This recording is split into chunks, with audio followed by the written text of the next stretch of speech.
This is how you can get insane Torb turrets coming from a Torb one trip. You'd be surprised how much good turrets can affect your games. Holy shit, 25,000 damage. Remember to subscribe for good content.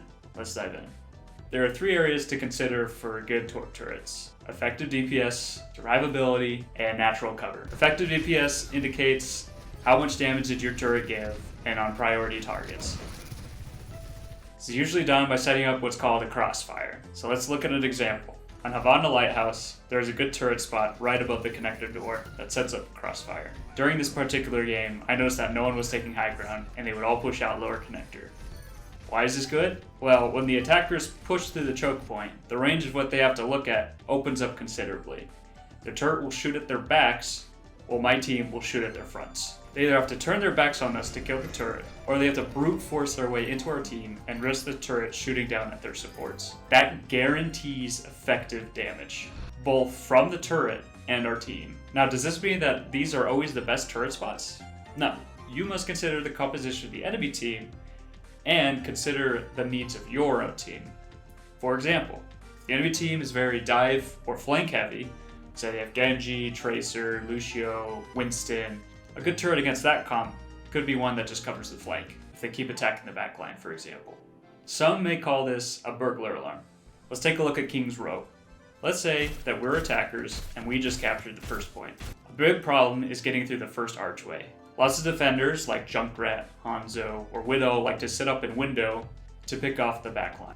If you have a turret set up here, we can focus all of our attention on pushing out that archway, and by the time they take out the turret, they should have half HP, and we will most likely have pushed out by that point. Now the next area is survivability. Survivability indicates how long your turret is surviving. Was it blasted before the teamfight even began? If your turret doesn't last long, it can't do effective damage, and therefore has no value. You might as well have no turret at all. And please, do not put your turret right in the open, where it'll just get blasted by anyone who can shoot. Besides, any damage in the open will most likely just get healed up right away. It is always worth it to just take a few extra seconds to set up a good turret, so that it can be an effective tool in your kit. Torb's turret has a massive range of 40 meters and has no damage fall off. This is important to note because enemy hit scans like Soldier or McCree will have damage fall off if they're trying to hit the turret from long range. Ultimately, you'll want to have the turret close to max range to get the most benefit out of it and increase its survivability. Another way to increase the survivability of your turrets is to put it behind walls.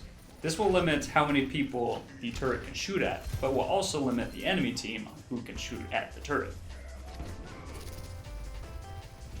Normally, if any DPS or support tries to 1v1 the turret, they will usually lose half of their health by the time they destroy the turret.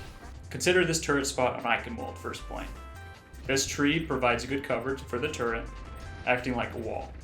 The turret is covering the backside of the point. This point usually ends up in a big brawl on site. There's a lot going on at point, and shooting a turret would prove difficult. Notice how Zenyatta is forced to move out of position to take out the turret. The turret does half of the Zenyatta's HP, and I finish him off with a right click, and we win the team fight. As a side note, you should never take out your hammer to repair your turret. It is never worth it, and totally destroys any value that your turret brings. The last area to improve Torb turrets is natural cover. Now this is the least important of the 3, and doesn't provide a ton of value, but it does provide some. In a lot of maps, there are trees, bushes, dumpsters, and other props that can be used to help hide your turret. Now it's still pretty easy to hit your turret because of the bright laser coming from it, but it can help disguise or hide the hitbox. Let's take a look at Eichenwald first point again. This is a fantastic turret spot with the crossfire. It is covered by a bush to help hide that it is there, until it is too late. The front line here rushes past the turret and doesn't even see it. The back line then has to use their attention and resources to kill the turret instead of healing their team. So now that you know these 3 things, how can you find the best turret spots? Well, you're going to have to look at your own replays.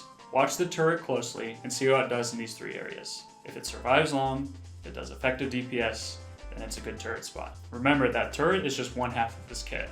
Torb can actually do an insane amount of damage himself, but if you combine good turret spots along with good shooting, Torb can do an insane amount of damage.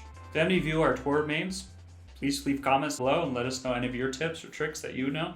I plan to put out practical turret placements on every single map. So if you're at all interested, remember to subscribe and hit the bell icon to know when those videos go live. Thank you all for watching, and I'll see you guys next time.